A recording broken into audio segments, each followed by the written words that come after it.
Hi everyone, good morning. Welcome to the third lesson of this course, Tuesdays with Morrie.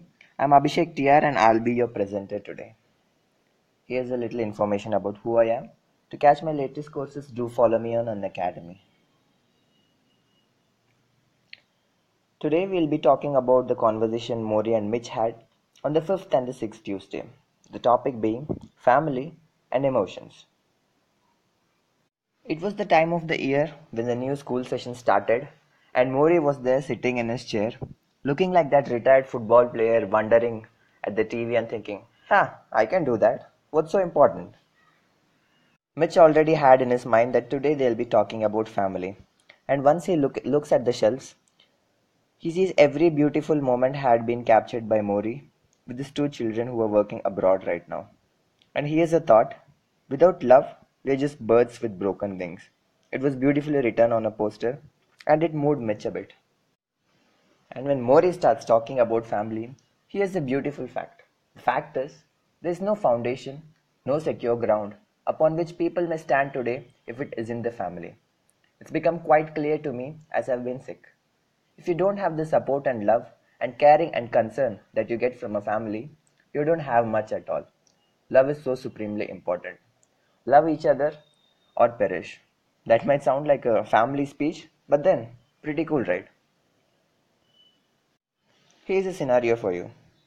Ever wondered how it would feel if you're alone, with no family, with your disease, regretting your life, and wanting to end it somehow?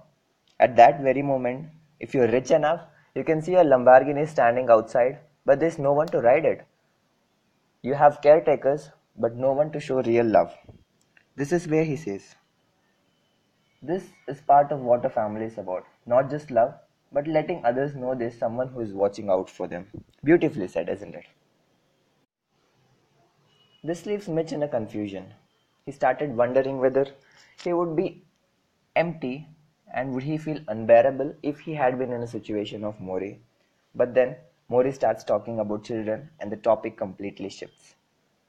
Alright, let's just accept the fact. Children are annoying, right? I mean, they're everywhere. They require attention and they need constant pampering. Most of us don't have the time for it. Okay, I'm being rude there. But we do it anyway because it's a norm. But here's what Morrie had to say about children.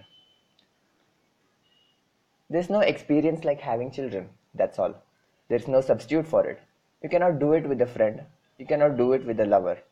If you want to experience of having complete responsibility for another human being and to learn how to love and bond in the deepest way, then you should have children. Makes me think as well. With that, Mitch starts wondering how he had been with his family. And there's a little conversation that goes on between Morrie and Mitch about Mitch's brother.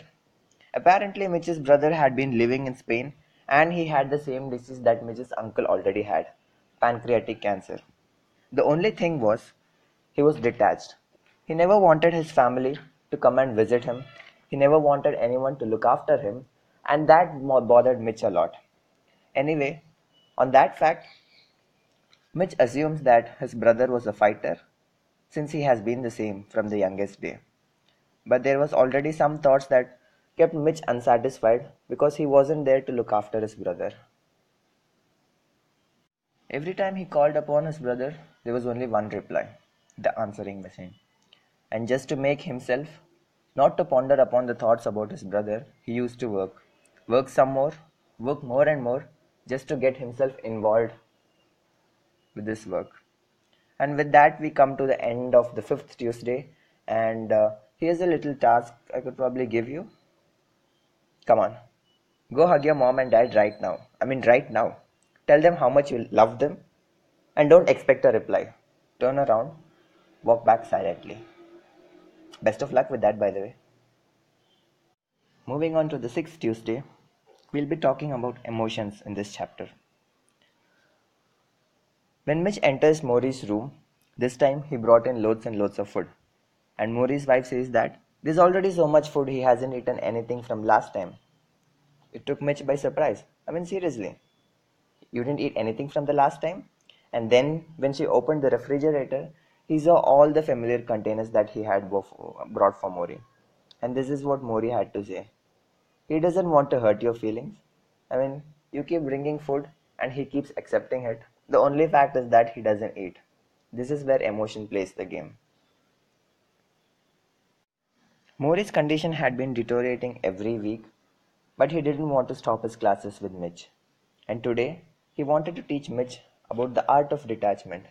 You know that Buddhist philosophy that works really well? Morrie would be teaching Mitch about it. Mitch wonders why detachment is very important. All the good emotions, they're important in life, right? Then what is the point of detaching from everyone? But here's the take on Morrie. Detachment doesn't mean you don't let the experience penetrate you. On the contrary, you let it penetrate you fully. That's how you are able to leave it. Still didn't understand the fact, right? Anyway, here's another example. Take any emotion, love for a woman, or grief for a loved one, or whatever you're going through, fear and pain, anything, or a deadly illness as well.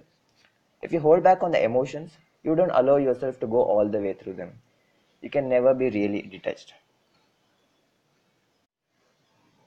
This is another philosophy that Morrie drops in, just to make sure you're clarified about the art of detachment. Let's just put it like this. You know what pain is. You know what love is. You know what grief is. And only then you can say, alright, I've experienced that emotion. I can recognize that emotions. Now all I need to do is detach from the emotions for a moment and feel life in the present moment. Most of us have another habit. When we say we get detached completely, and that works the opposite way. You know, how we feel a surge for love for a partner, but we don't say anything because we're frozen in the fear of what those words might do to the relationship. Does it ring a bell? Might have happened in everyone's life once or twice, but do think upon it. Mitch starts wondering what the emotions of a dying person would be like, and Mori understands instantly. This is what he had to say. I want to die serenely, peacefully. And this is where detachment comes in. If I die in the middle of a coughing spell, like I just had, I need to be able to detach from the horror. I need to say, this is my moment. Quite a beautiful and deep thought, right? At this moment, you might be having a life threatening situation, a breakup, or a relationship issue, and you might be thinking, oh God, let me just escape from all this and get into oblivion. But that is never going to happen. At every point of your life, you're supposed to learn how and when to get detached. I hope this works out for you. And for now, I'll give you a little assignment. And do take up your notepad today. Think about the worst moment you ever had in life. Write it down. Once you're done, just look at it and wonder, how did time heal everything? How did you gather courage? And how did you detach from the situation? And now everything is alright. Give it a thought, and I'll see you in next class. See you for today. Bye bye. Sayonara.